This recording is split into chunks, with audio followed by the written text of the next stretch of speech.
Bonjour. Aujourd'hui, nous avons le professeur François Castana qui nous va parler de Penser la République par la révolution des mots, le dictionnaire constitutionnel de Pierre-Nicolas Gauthier. Et après, vous pouvez poser des questions en français, não é broma. François a preparado a ponência em espanhol, nos ha engañado. Nos ha engañado porque nos mandó el título y el resumen en francés, pero ha preparado una ponencia en español y entonces vamos a disfrutar aquí de una sesión con François Castana, que es profesor de Histoire du droit et des idées politiques en la Universidad Aix-Marseille. Ha hecho una tesis sobre Mirabeau y ha escrito varios textos, artículos sobre historia constitucional, recepción de los textos constitucionales republicanos en Francia y otros estudios sobre el siglo XVIII en general. Entonces, François, tienes la palabra. Y luego, para las preguntas, tenemos a varios traductoras aquí, nativas, entonces no tendremos problema para comunicarnos. ¿Vale? Y bueno, puedes comenzar. Bien, hola a todos, gracias por venir a escucharme y a los que están en línea. Antes de empezar el coloquio, quiero agradecer a la profesora Laura Beck por su amable invitación a la Universidad Autónoma de Madrid y su calurosa acogida. Intentaré hablar en español y espero que disculpen mi acento y errores gramaticales y de pronunciación. Hace mucho tiempo que no hablo su idioma. Si tienen, como espera, preguntas al final de mi presentación, la responderé con gran placer, pero si me lo permiten, lo haré en francés. Quisiera tranquilizarles en cuanto al título de mi comunicación. No he venido a Madrid a predicar el republicanismo. Empiezo por una cita. El hombre que avanza con pequeños pasos por el camino de la libertad era indigno de entrar en él. Nosotros debemos caminar con pasos de gigante por este camino aún poco triado. Nos tocó llegar de golpe a la meta. Ahora debemos hacer grandes esfuerzos y tardar muchos años en alcanzarla. Escritas en el otoño de 1791, tras la finalización de la Constitución en septiembre, estas palabras de Pierre-Nicolas Gauthier, que concluyen la voz révolution de su dictionnaire de la Constitution et du gouvernement français, expresan tanto un lamento que un proyecto. Un pesar, el pesar de un joven patriota animado por un ardiente amor a la libertad, al ver que los franceses, aunque instruidos por la más feliz de las revoluciones, de los principios de un gobierno sin defectos, no los seguían del todo. Un programa, el programa de instaurar una verdadera república mediante una crítica informada de la primera constitución francesa. Con este objetivo, este joven publicista de Normandía, que tenía 24 años, decidió publicar en octubre para su propia instrucción y las de sus conciudadanos un diccionario de términos constitucionales y de las nuevas instituciones políticas surgidas de los trabajos de la Asamblea Constituyente. Dejando atrás la prensa periódica, órgano predilecto de la opinión republicana, la elección de este medio es original. Revive el espíritu del enciclopedismo de la ilustración de Diderot y d'Alembert. En efecto, el sobre todo mediante una revolución de las palabras, como nuestro autor pretende preparar el advenimiento del régimen republicano en Francia. La lectura de la voz abdicación, audazmente elegida para abrir el diccionario, revela ya sus intenciones de forma muy clara. Este diccionario es citado sobre todo por los analistas del lenguaje y del vocabulario político revolucionario, pero apenas parece haber llamado la atención de los historiadores de la Revolución y de la Constitución de 1791, con un volumen de más de 600 páginas. Es, sin embargo, el primer y único diccionario publicado durante el periodo, dedicado exclusivamente a las cuestiones constitucionales, administrativas y judiciales, y como tal constituye una formidable mina de información sobre el derecho y las nuevas instituciones nacidas de la Revolución Francesa. En cuanto a su autor, Pierre-Nicolas Gautier, tampoco ha despertado el interés de los historiadores. Hay que decir que la información sobre el personaje es bastante escasa o inexistente en lo que respecta a su juventud y formación antes del año 1791. Los pocos elementos que hemos podido recorrer nos permiten, sin embargo, arrojar alguna luz sobre su trayectoria revolucionaria y su posición ideológica. A partir de 1791, nuestro autor es conocido por una serie de publicaciones en el ámbito del derecho público. Además de este diccionario,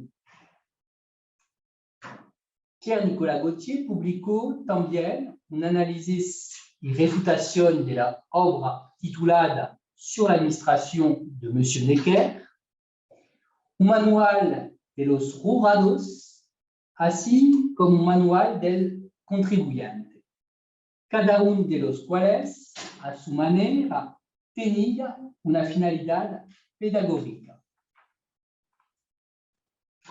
Como para muchos jóvenes revolucionarios exaltados, la caída de la monarquía el 10 de agosto del año 1792 supuso un punto de inflexión en su vida.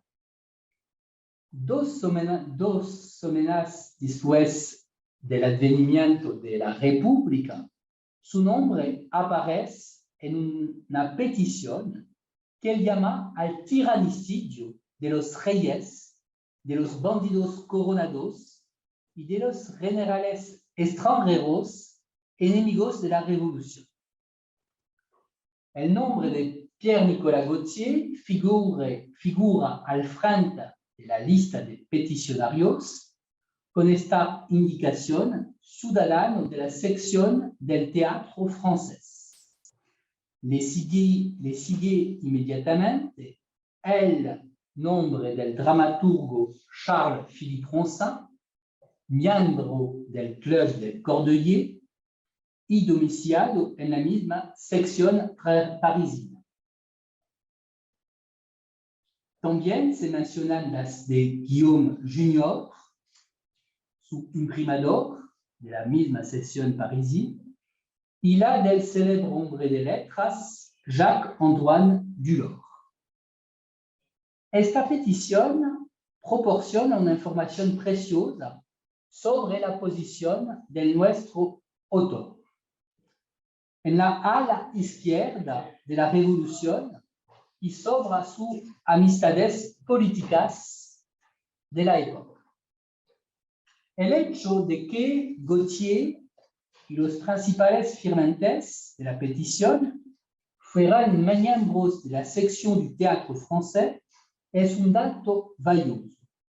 Esta sección, que se reunía como el Club de Cordeliers, célebre club revolucionario, en el convento del mismo nombre, el convento del Cordelier, fue una de las más ardientes a partir del verano del año 1791.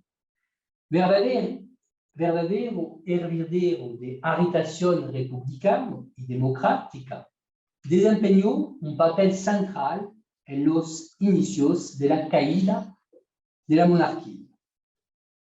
El compromiso cívico de Gautier y de la mayoría de sus compañeros se vio rápidamente recompensado tras la reorganización de las oficinas del Ministerio de la Guerra por el nuevo ministro Jean-Nicolas Pache, que recurrió a ciertos dirigentes del movimiento seccional, conocido hasta entonces por sus obras teatrales que exaltaban los valores patrióticos. Ronsin experimentó así un ascenso meteórico en el seno del ejército revolucionario. Siguiendo los pasos de Ronsin, Gautier abandonó su carrera de publicista para incorporarse a la administración militar revolucionaria. Nombrado de septiembre de 1792 primer secretario de la Comisión Militar del Campo Barro, París, se convirtió a partir del 17 de octubre en uno de los jefes de la oficina de Pache en el Ministerio de la Guerra. Continuó su carrera en la administración militar, tanto bajo el directorio como bajo el imperio napoleónico e incluso bajo la restauración tras 1815. Conociendo un poco mejor los antecedentes del personaje, volvamos a su diccionario y al contexto de su publicación en el otoño de 1791. En aquella época, Gautier era un ilustre desconocido, pero su libro atraía ya la intención de una parte de la prensa republicana. Fue objeto de una breve pero elogiosa reseña en el Patriote français, el periódico de Brissot, que escribió: esta obra faltaba, debe estar en la biblioteca de todos los patriotas y puede sustituir a muchos libros. En cualquier caso, la obra parece haber encontrado sus lectores en las filas de los republicanos, como sugiere su rápida reedición y una nueva referencia muy positiva en el Patriote français. Como intentaremos demostrar, a pesar de la aparente neutralidad de su título, Diccionaire de la Constitución et du gouvernement français, este diccionario no es un simple léxico explicativo de las principales nociones e instituciones introducidas por la Revolución. Es ante todo una obra crítica del nuevo orden constitucional que tiene una dimensión resultante prospectiva. Nuestro autor escribe para actuar. Muchas de las voces de su diccionario contienen verdaderos enunciados performativos. El autor subraya los fundamentos republicanos y democráticos del constitucionalismo de 1789 y condena lo que se puede llamar la monarquización de la Constitución de 1791, esbozando en el curso de los artículos, de los voces del diccionario, la posibilidad de adoptar una constitución auténticamente republicana. Aunque el texto constitucional adoptado en 1791 se presenta a menudo como la matriz de una monarquía liberal, uno de los grandes intereses del análisis de Gautier es subrayar la esencia republicana y democrática de los principios que animaron desde el principio el constitucionalismo revolucionario. Esta lectura republicana es tanto más interesante cuanto que es obra de un contemporáneo y dunque se basa en un conocimiento detallado del texto constitucional y de los debates que presidieron su elaboración. La voz de Constitución, tras ofrecer una definición precisa y moderna del término, recuerda, de acuerdo con una opinión muy extendida en la época, que el antiguo régimen francés carecía de una verdadera constitución. Si bien expone de manera bastante neutra y descriptiva las disposiciones constitucionales adoptadas en 1791, muchos otros artículos del diccionario ofrecen una lectura mucho más crítica. En La Voz Revolución, nuestro joven autor considera que ya en 1789 Francia había dado un gran paso hacia el gobierno republicano, al consagrar el principio de la soberanía del pueblo y los derechos humanos. Pero que desde entonces solo ha dado un paso atrás. Esta afirmación debe tomarse en serio, porque nos permite cambiar un poco el enfoque de este momento fundacional de la libertad en Francia y del constitucionalismo.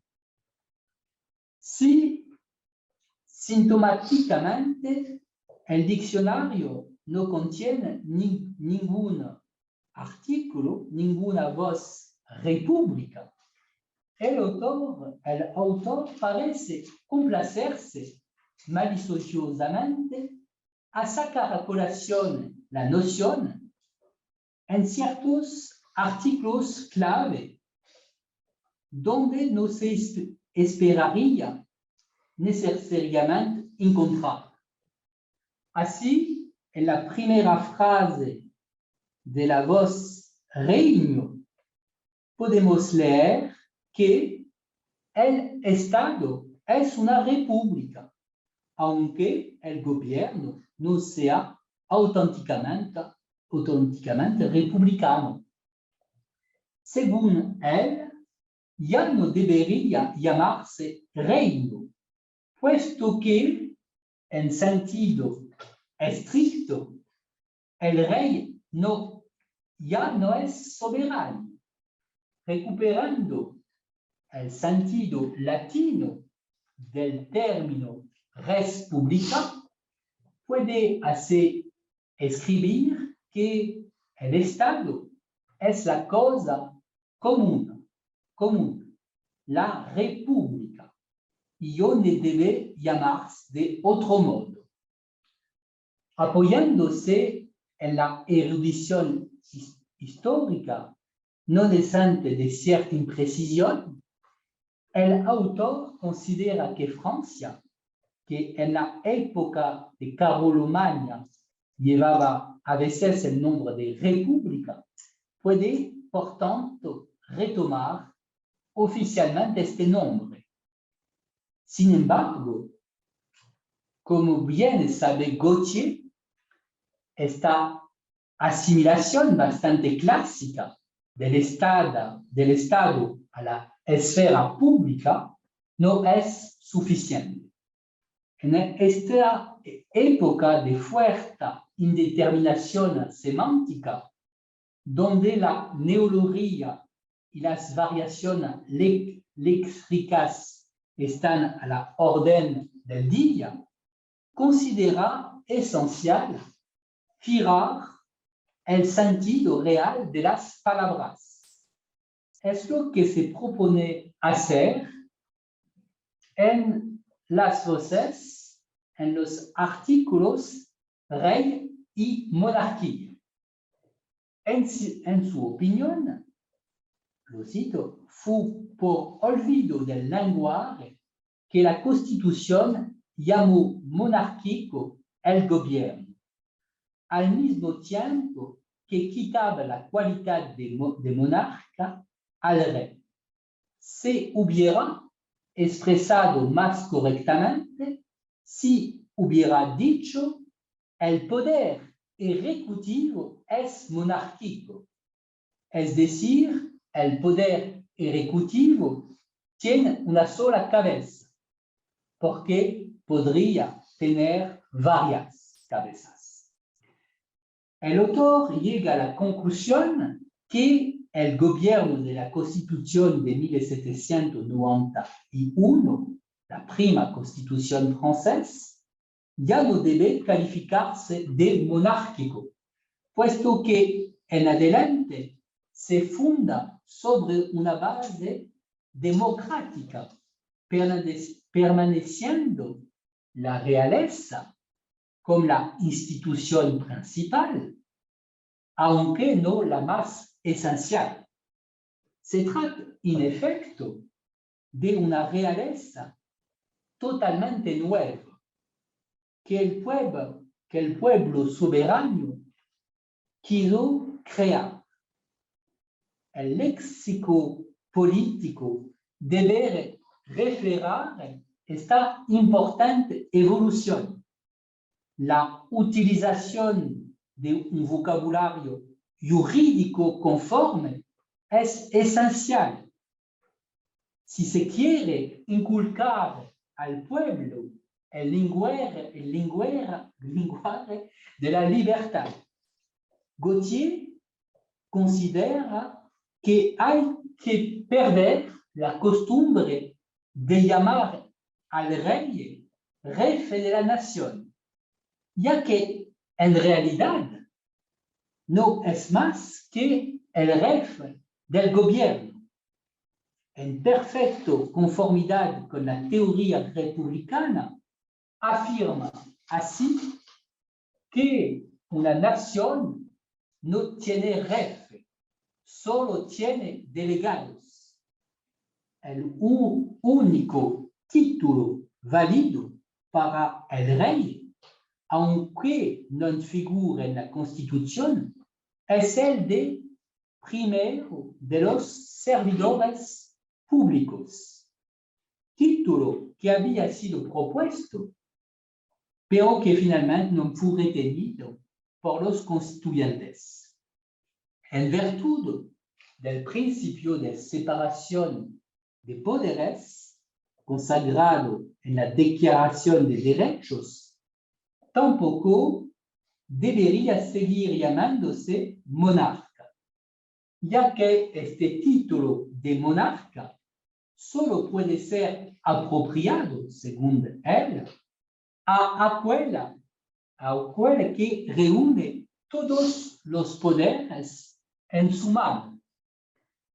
Gautier concluye entonces, por una feliz invención lírica, que el rey es a lo sumo el presidente hereditario del poder ejecutivo. El presidente hereditario del poder ejecutivo. En lugar de dedicar un artículo al gobierno republicano, Gautier opta estratégicamente por dar más protagonismo a los no menos subversivos términos democracia y demócrata, y les dedica una voz específica.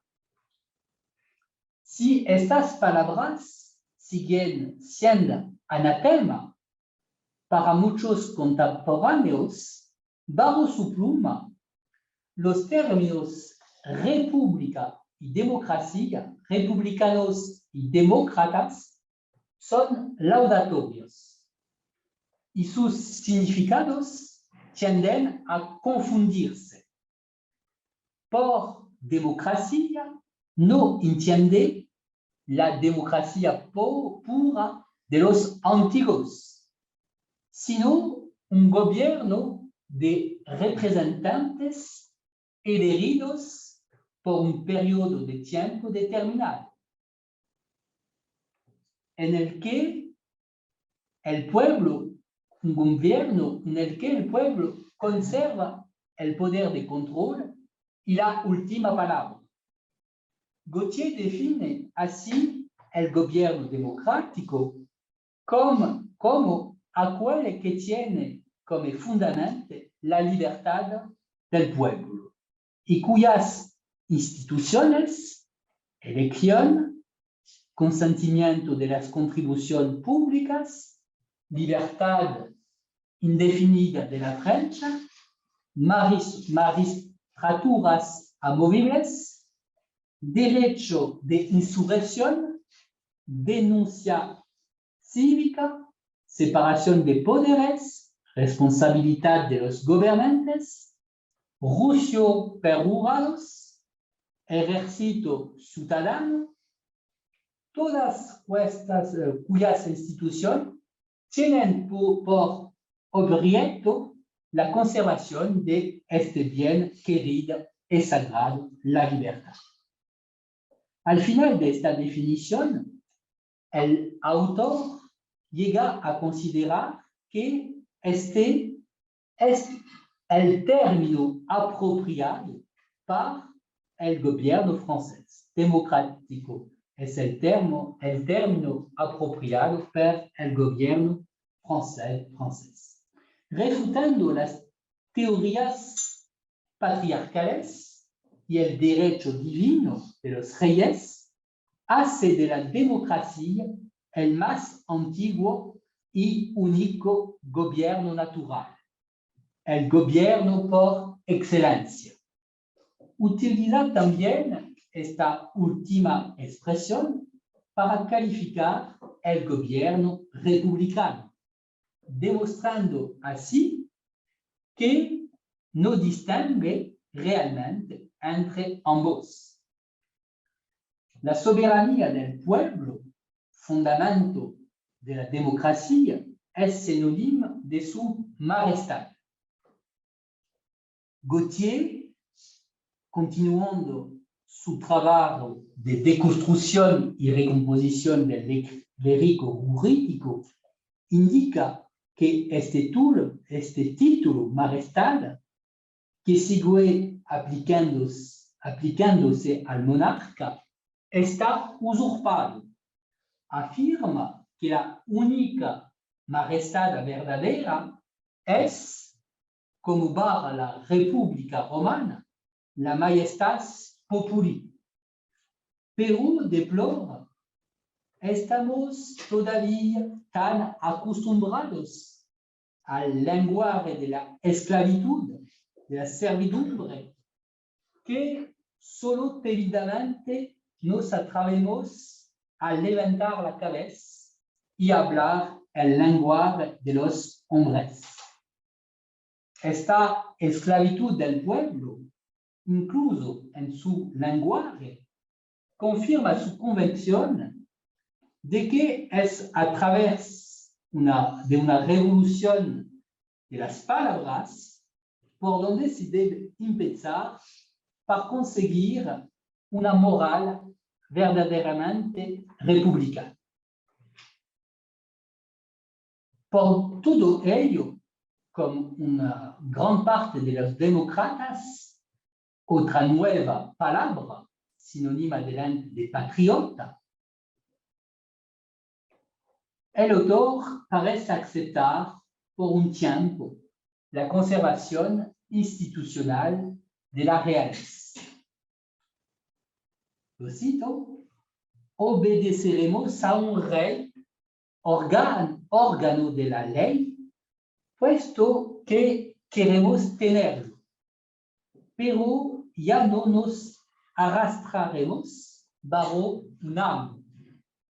Y republicanos de verdad, sin llevar el honoroso nombre, sabremos tener todas las virtudes.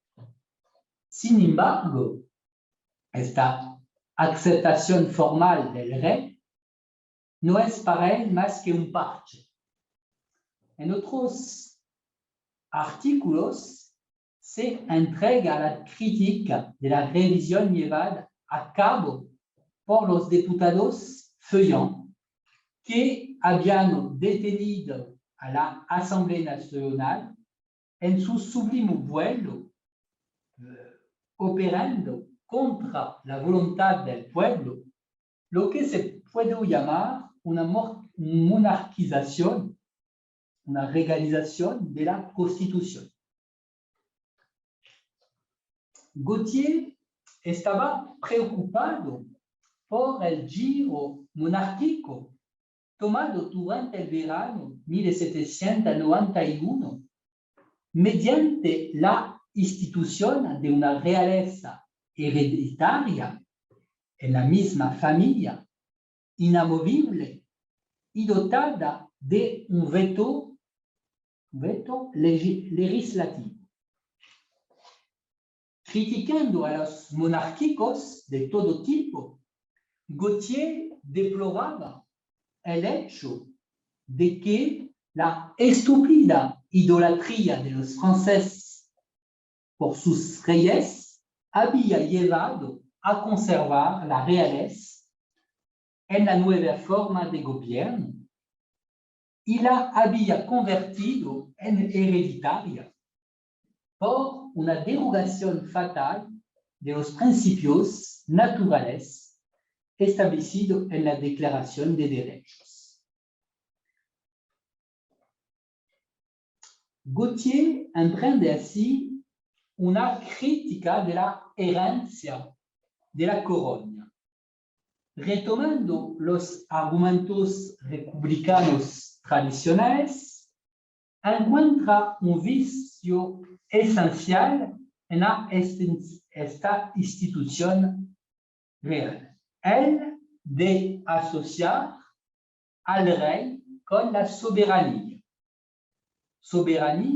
que según él solo pertenece a la nación. Contrariamente al principio republicano de delegación a tiempo del poder, delegación temporal del poder, la herencia hace del poder ejecutivo la prerrogativa de una sola familia. Constituye, según él, un desmembramiento de la soberanía. El segundo abuso introducido en la Constitución es el de la inviolabilidad real y la consiguiente irresponsabilidad que lleva al monarca a convertirse en un funcionario sin utilidad. En tal sistema, la realeza se convierte en una vana magistratura que ni es ventajosa para quien la ejerce, ni útil para la felicidad del pueblo, pero onerosa para él y peligrosa para su libertad. En el artículo responsabilidad, Gautier hace la observación condenatoria de que de todos los funcionarios del pueblo, el rey es el único que no es responsable ante él. A través del veto y la sanción de las leyes, el rey tiene de hecho la mayor participación en el ejercicio del poder legislativo. Por eso, en la revisión constitucional de 1791, explica Gautier, se dio al monarca el título de representante de la nación por ficción. En realidad, para Gautier, el veto real es un insulto a la soberanía del pueblo, porque tal prerrogativa convierte al rey en el verdadero soberano. Responsabiliza así a la sanción real de todos los pasos atrás dados por el pueblo francés en la carrera de la libertad. De este modo, adoptando la distinción según la cual criticar no es ultrajar, Gautier sostiene que si bien se compromete a respetar como francés la realeza que la nación ha decidido conservar, está, sin embargo, autorizada a profesar libremente su opinión sobre esta institución política que considera antisocial. Al amparo de esta crítica informada de la institución real y de sus principales atributos, emerge así en el curso de los voces del diccionario el proyecto de una constitución auténticamente republicana. La crítica de Gautier a la monarquía no se refiere únicamente a sus atributos constitucionales. También toma en algunos puntos un cariz más filosófico y moral. Así, en La Voz Monarquía se condena severamente esta forma de gobierno por la corrupción moral que engendra y los males que de ella se derivan.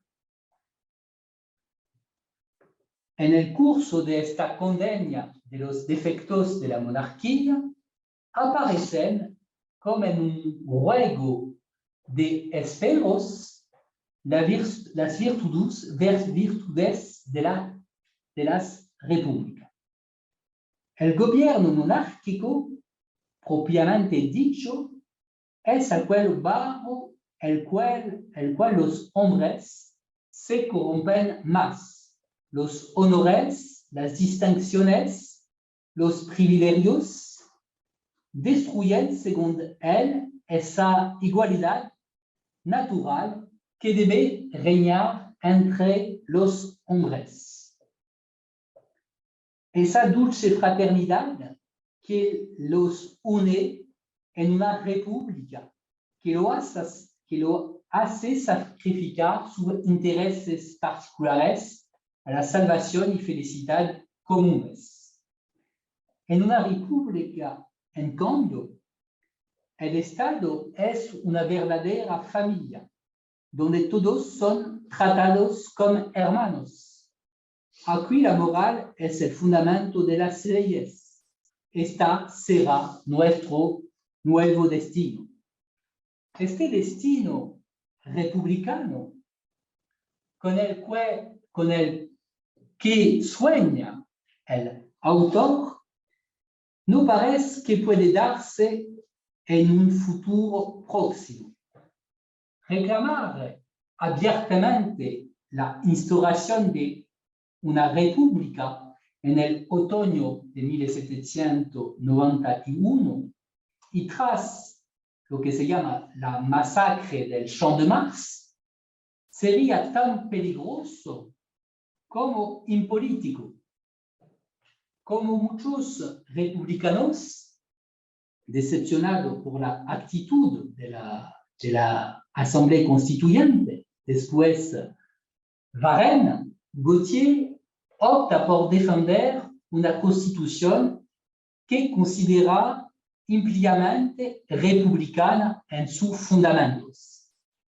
Pero esto no le impide, como se ha visto, permitirse un ensayo retrospectivo a la vez que prospectivo, preguntándose qué habrían hecho los franceses si no hubieran tenido rey y qué harán en el futuro los pueblos ilustrados que adopten una constitución.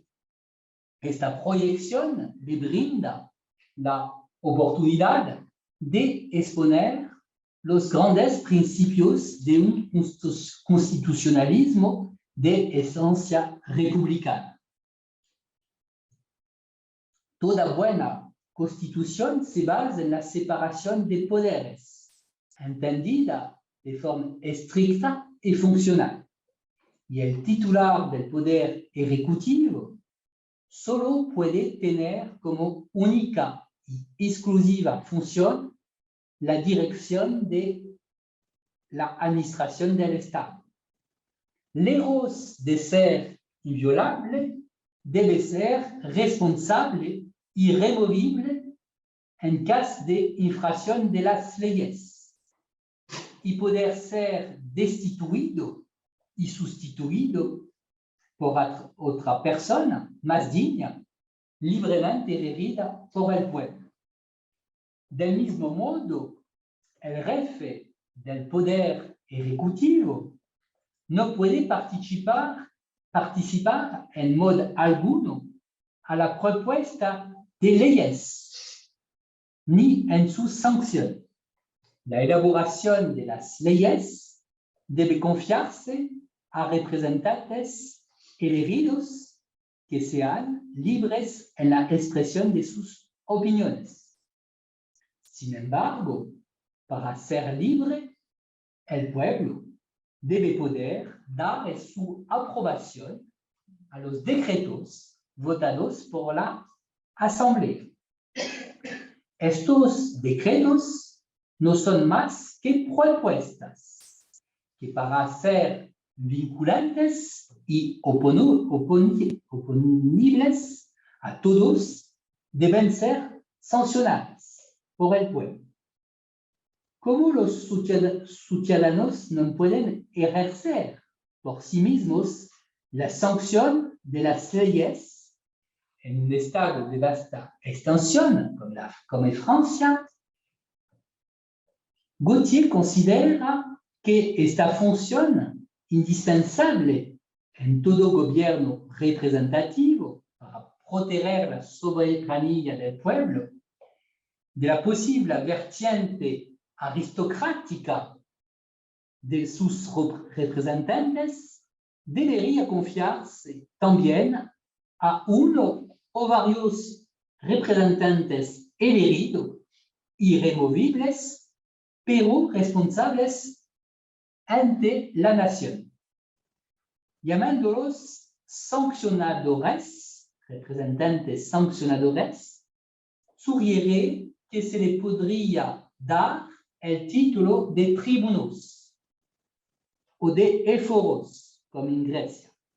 Estos últimos, al verificar la conformidad de los decretos votados con los principios de la Declaración de Derechos y de la Constitución, ejercerían una especie de control a priori de constitucionalidad y recibirían las cuentas de todos los funcionarios públicos.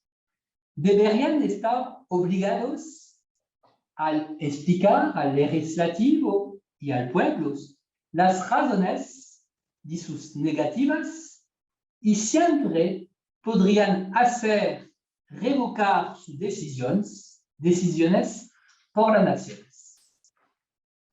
Así, a través de esta serie de propuestas, Gautier sugiere que no haría falta mucho para llevar a cabo el cambio deseado y lo expresa en términos muy claros. Lo cito: la Constitución francesa es sublime. Para hacer de ella una obra maestra del espíritu humano, solo es necesario arrancar las porras que se refieren a la realeza. Será obra del tiempo y de las luces, de la ilustración. En esta frase se resume perfectamente el dilema de muchos republicanos al principio de la Asamblea Legislativa. Defender una constitución republicana en sus principios, sin renunciar a criticar la persistencia perjudicial de la institución real en su seno, pero teniendo cuidado al mismo tiempo de no destruir el edificio constitucional, atacando demasiado frontalmente su cúspide.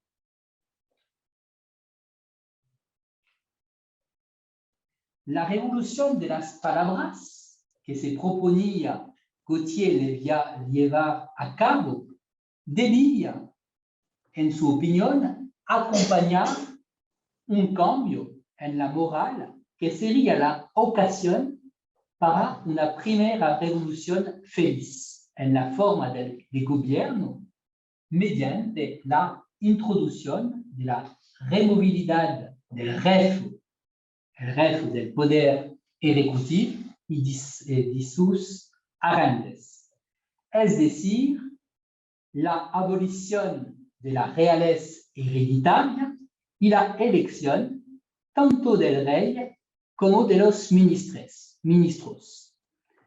Tendremos entonces, escribió Gautier, una monarquía republicana o una república monárquica. Nuestros dirigentes serán aquellos que hayamos elegido. El uso de estas últimas palabras, expresiones, es cuando menos sorprendente su pluma. Al reintroducir el sustantivo monarquía junto al adjetivo republicano, Gautier no aplica en este extracto el rigor terminológico que suele preconizar a sus lectores. Sin embargo, por monarquía republicana o república monárquica no designa en modo alguno, como lo harían más tarde los historiadores François Furet y Rana Levy, la Constitución del 3 de septiembre de 1791, que, según François Furet, bajo la apariencia de un gobierno monárquico, instauró una república sin precedentes. Como hemos visto, Gautier percibe y critica, por el contrario, en varias voces, el refuerzo de los poderes en favor del rey.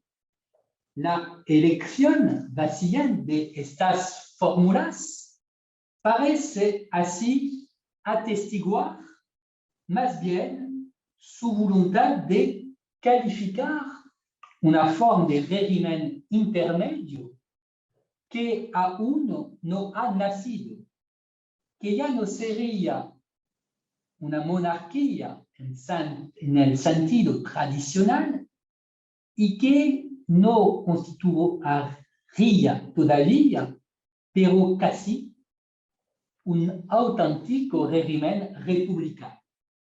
Una república con un rey electivo y ya no hereditario, confinado únicamente a la esfera ejecutiva. Esta imprecisión semántica también parece delatar paradójicamente la dificultad que experimenta incluso un republicano sincero para creer que el advenimiento de este estado de franca libertad, desprovisto de todo elemento regio, sea realmente posible a corto plazo en un pueblo, el pueblo francés, al que todavía no considera suficientemente ilustrado y virtuoso para la práctica de este gobierno de excelencia. La entrada en la República se produjo más rápida y brutalmente de lo que había previsto nuestro joven revolucionario, que lógicamente iba a participar con entusiasmo en la caída de la monarquía y en la instauración del nuevo régimen republicano.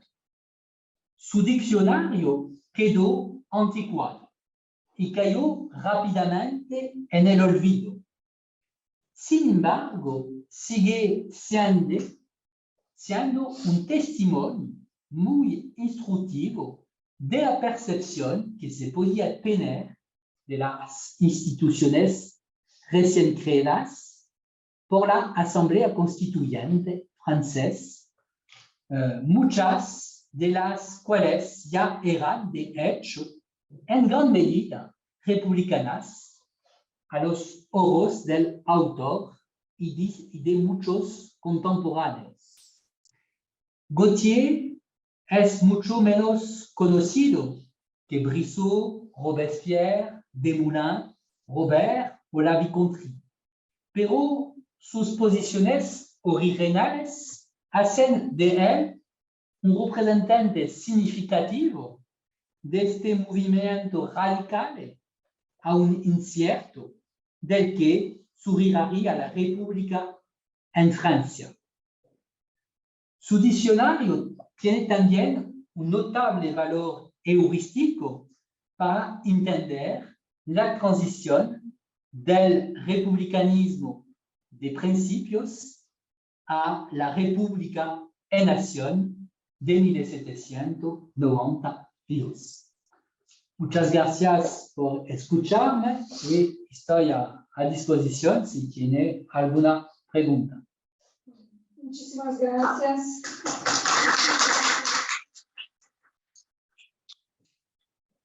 Gracias por la información, muy interesante y sorprendente este personaje Gautier. Bueno, se abre ahora un turno para preguntas. en castellano despacio o en francés. Sí. Bueno, yo lo voy a hacer en castellano despacio, cosa que es muy difícil para mí, como yo creo que sabéis casi todos, así que voy despacio. Si hay alguna cosa que no entiendas, pues lo preguntas o me dices. Me preguntaba, porque más una de las cosas que me llamó la atención cuando leía el resumen que mandaste, si hay una voz de nación como tal, que no aparece aquí en tu relación, que creo que no has mencionado a lo largo de tu presentación. Sí que aparece, por ejemplo, educación nacional, aparece en la relación, y has mencionado muchas veces en la presentación la idea de nación, pero no el hecho de que haya una voz de nación en particular.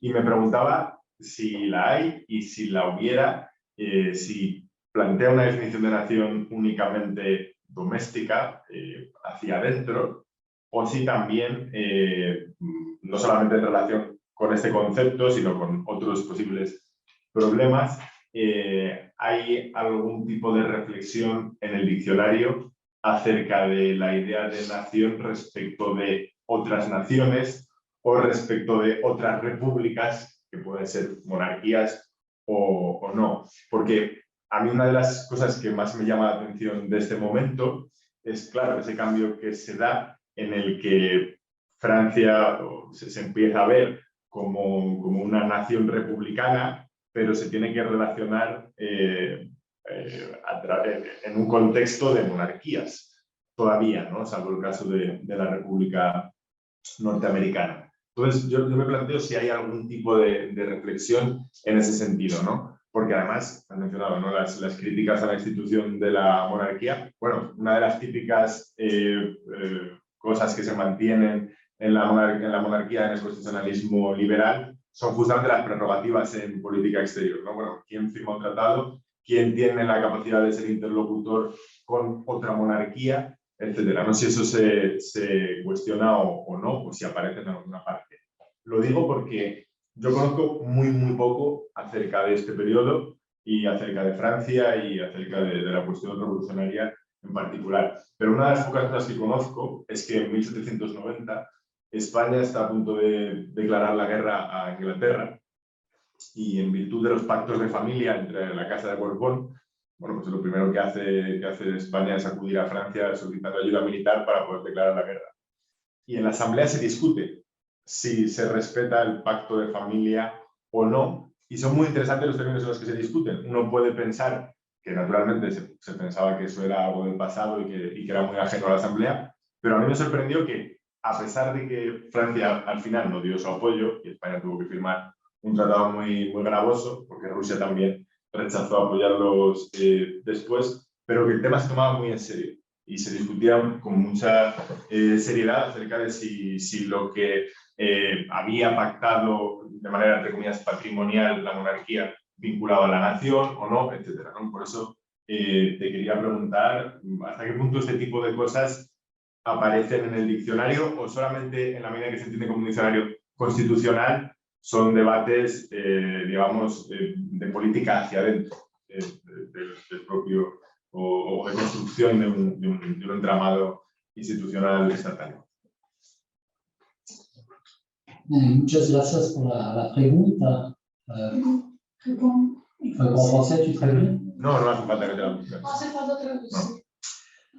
Alors, oui, je n'ai pas relu le dictionnaire, mais il doit y avoir vraiment une entrée, un article nation, et il parle aussi de la nécessité, justement, d'élaborer un ministère de l'éducation nationale, un ministère de l'éducation nationale, et la nation en France, elle apparaît véritablement au sens politique au XVIIIe siècle, et le mot va être très employé, notamment par ce qu'on appelle en France les parlements,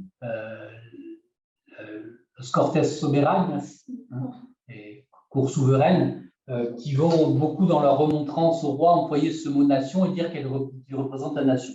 Et ensuite, bon, le mot va être récupéré évidemment par tous les révolutionnaires pour justifier la révolution. Alors, Ce qui est intéressant dans ce dictionnaire, c'est que justement, c'est le seul dictionnaire que l'on ait des termes constitutionnels de l'époque, qui est très peu connu, en fait. Curieusement, il a été très peu, je pense avoir été le premier à vraiment faire un article dessus. Alors aujourd'hui, on l'a en ligne, hein, vous pouvez le consulter sur Google Books ou Gallica, je pense que vous le trouvez assez facilement. Donc, la Vox Nation, ça sera facile à trouver. Donc, c'est un dictionnaire des termes constitutionnels, mais aussi des termes juridiques. On a aussi la description de toute la justice mise en place par la Constituante, par les tribunaux révolutionnaires en 91.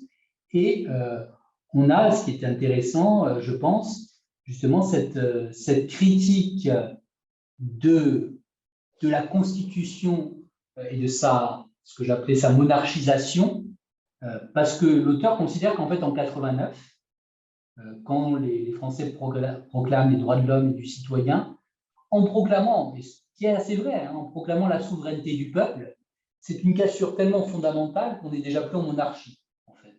Et que le roi, il est là parce qu'il y a 1200 ans de royauté, qu'on ne peut sans doute pas passer de suite à autre chose, mais déjà en disant que le peuple est souverain, que la nation est souveraine, le roi n'est plus souverain, et donc, c'est en quelque sorte le chef du pouvoir exécutif.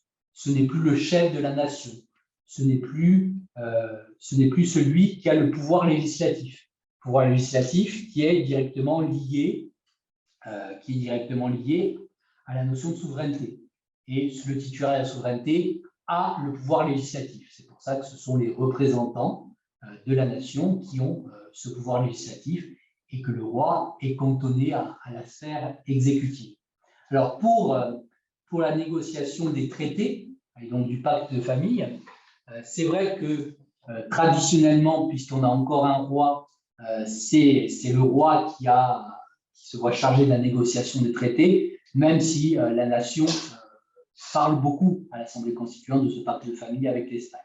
Donc, il y a les deux. Mais on voit très bien ce changement de politique très, très important qui s'opère dès 89 avec la nation qui entend désormais négocier aussi les traités internationaux. Voilà, j'espère que j'ai répondu à votre question à peu près. Est-ce qu'il y a souvent l'adjectif national, éducation nationale, nation, et l'adjectif? Dans le dictionnaire, oui, très très souvent. Éducation nationale? Oui, éducation nationale ou instruction publique, il y a les deux. Et l'article qu'il doit rédiger, mais qu'il ne le fait pas, parce qu'en fait, il fait deux versions de son dictionnaire. Il le dit dans sa préface, le plus important, ce serait l'article éducation nationale. Et alors, il fait deux versions de deux éditions, une en 1791 sans nom d'auteur, ce qui explique peut-être qu'on ait peu travaillé cet auteur-là, et puis une autre en début 1792, cette fois avec son nom, P.N. Gauthier. Pierre-Nicolas Gauthier, en fait, il n'y a que ses initiales dans le dictionnaire. Et moi, en recherchant, j'ai pu retrouver un peu son parcours. Alors, je suppose en fait que c'est un juriste de formation qui doit avoir été formé dans les facultés de droit, parce que quand même, il a une bonne connaissance du vocabulaire juridique et constitutionnel dans le dictionnaire. Et puis, il écrit aussi Manuel de los Jurados, un manuel des jurés. Et là aussi, c'est très original, parce que la France prend le juré à l'Angleterre et on met en place des jurés citoyens. Et lui écrit aussi un manuel des jurés pour apprendre, en quelque sorte, au peuple à se saisir, en quelque sorte, de ces nouvelles institutions, notamment l'institution du jury. Quand a été publié le nom du jury? À peu près à la même année. Dans les mêmes années. Alors ensuite, c'est dommage pour nous, parce que, comme je l'ai expliqué en introduction, c'est un auteur qui passe dans l'administration militaire. Et donc, il va jouer un rôle plus ou moins important dans le ministère de l'armée, mais du coup, il n'écrit plus du tout. Et ensuite, on le perd un peu de vue. Il n'est pas guillotiné, hein, il passe tous les régimes, et il est encore c'est marrant parce qu'il est encore sous l'administration militaire, à la fois sous la Constitution de l'an 3, le Directoire. il est encore dans l'administration militaire sous le régime napoléonien, et il sera encore dans l'administration militaire après la restauration de la monarchie en 1815. Donc, il va graviter dans cette administration et sans doute qu'il modifie pas mal ses prises de position de jeunesse, où il était très radical et très républicain, puisque finalement, il va évoluer.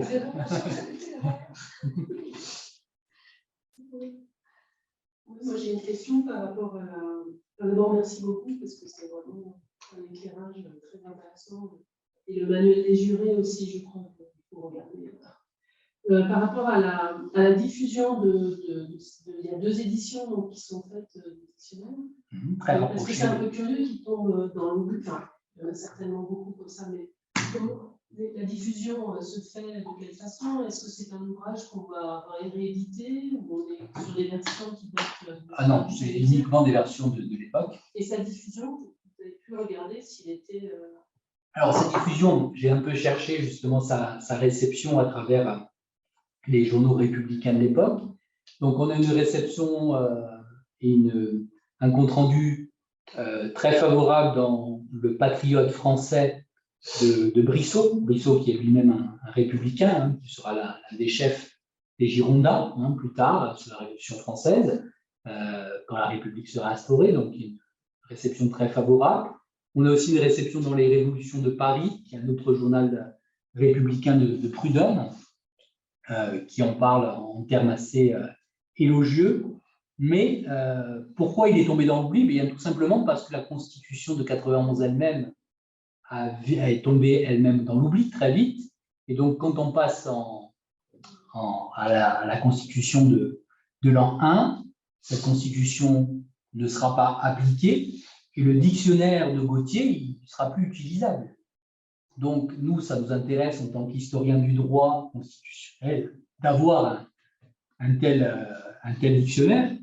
Et donc, c'est pour ça que c'est intéressant, je pense, pour les historiens du droit d'aller voir ce qu'ils disent des institutions, notamment judiciaires, constitutionnelles ou autres. Et parce qu'en plus, comme je l'ai dit, c'est aussi un dictionnaire critique de la Constitution. Ce n'est pas simplement un dictionnaire des termes neutres, mais simplement, voilà, il n'a pas plus été connu que ça, à part pour ceux qui ont étudié l'armée révolutionnaire.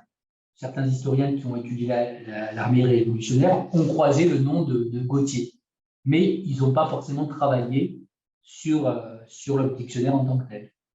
Moi, le but, à travers ces communications, à travers les articles que j'ai écrits récemment, c'est justement de faire connaître ce dictionnaire, parce que je pense que c'est intéressant pour nous juristes qui doivent étudier les institutions de la Révolution, d'avoir une perspective contemporaine, d'autant qu'il est assez complet. Il y a beaucoup d'entrées, ça fait quand même 600 pages, et donc il y a pas mal de choses à tirer de ce dictionnaire, je pense. Más preguntas. Tendríamos todavía 2 o 3 minutos y luego tendríamos que irnos. No sé si alguna pregunta. Sí, puedo Sí, en español lento. Sí. Vale. Bueno, te puedo decir merci beaucoup, que a lo que llega en francés. Y ahora te lo pongo en español. Además aprovecho para pedirte perdón porque llevo un poco tarde, no salió un fuego, he tenido que ir y vuelvo rápido. Entonces, quizás la primera pregunta pues ya la has respondido comenzando la presentación. Además, el propio resumen hace referencia, y ahora la respuesta también lo has hecho, a lo desconocido en realidad de este autor, de este diccionario. ¿Cómo llegas a él? Porque yo lo googleé cuando lo comentaste y hay poquísimas referencias, desde luego, online, apenas ninguna, prácticamente tu trabajo, o sea, no mucho más. Y una segunda pregunta que tiene que ver, y algo has dicho también en la presentación, pero me interesa quizá que pueda iluminarnos un poco más con respecto a la noción administración y administración pública. Supongo que tendrá su propia entrada. Sí. ¿Cómo de moderna, en términos de administración prerevolucionaria o postrevolucionaria, cómo de moderna es esa concepción en este diccionario y qué centralidad tiene junto a los otros conceptos, si lo tienen más o menos analizado. Muchas gracias.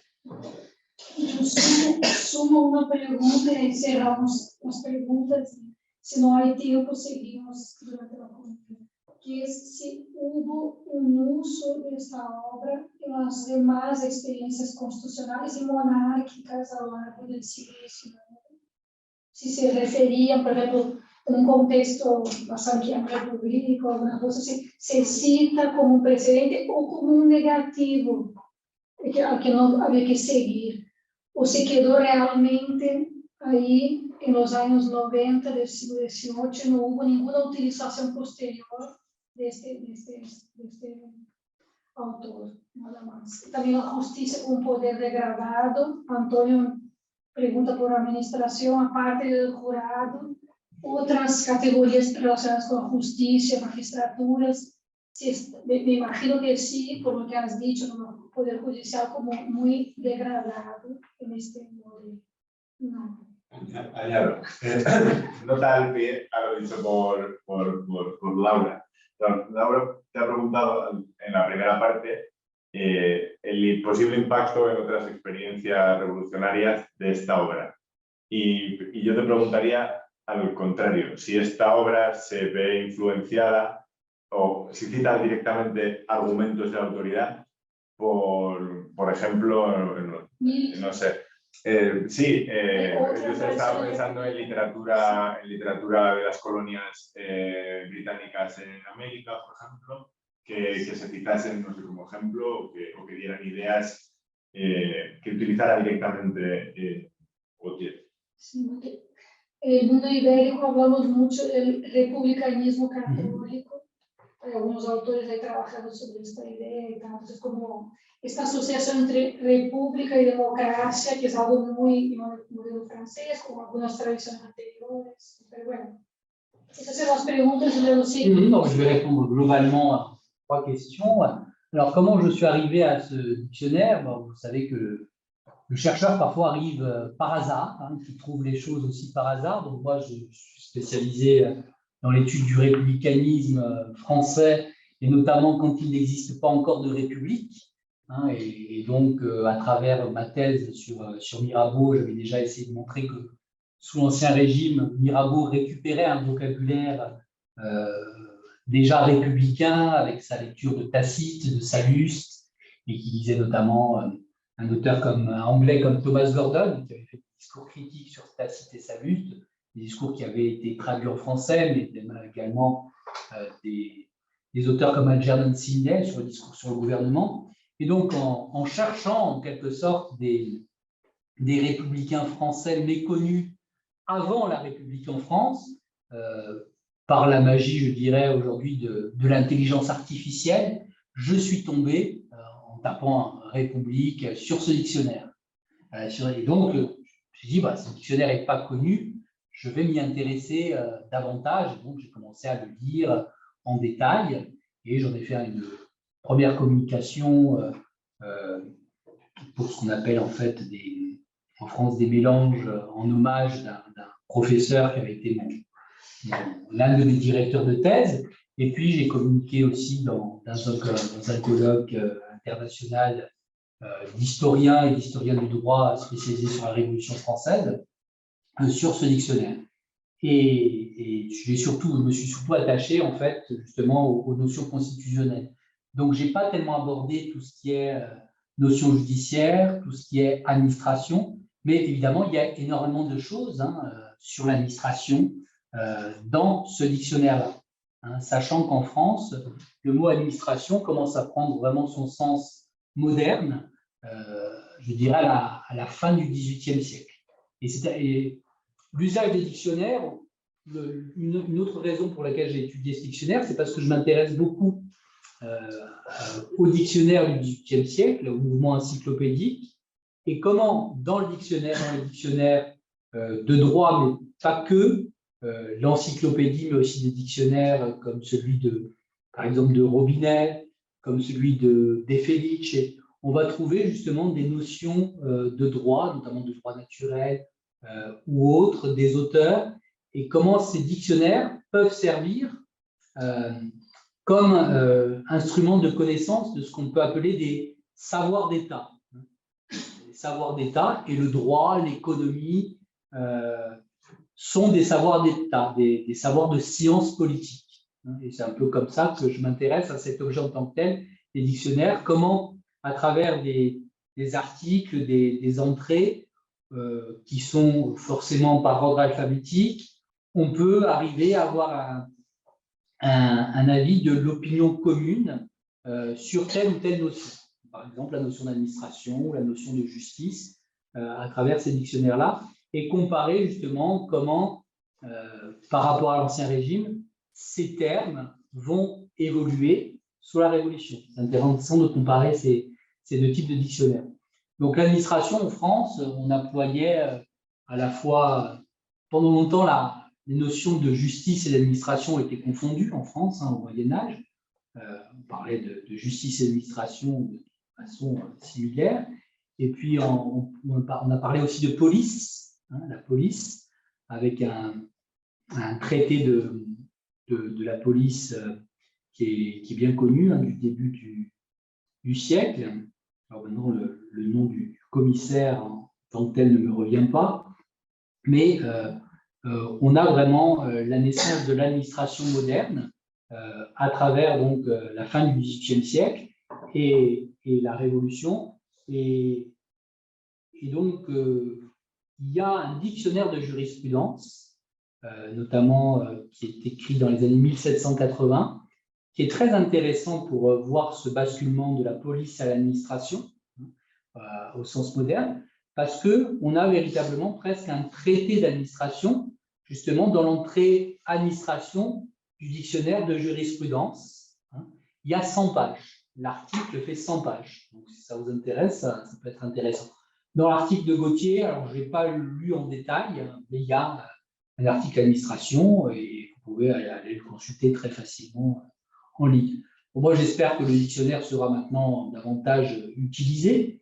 Alors, je sais qu'il y a Manuela Alberton, vous connaissez peut-être, qui a pas mal travaillé sur l'économie, la physiocratie, l'économie politique.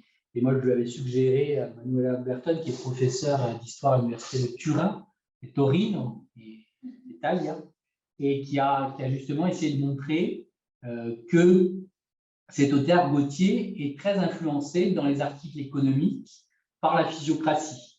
On retrouve beaucoup une influence dans le dictionnaire de Gauthier de la physiocratie, donc de l'économie physiocratique du XVIIIe siècle en France. Est-ce que j'ai répondu à peu près à tout?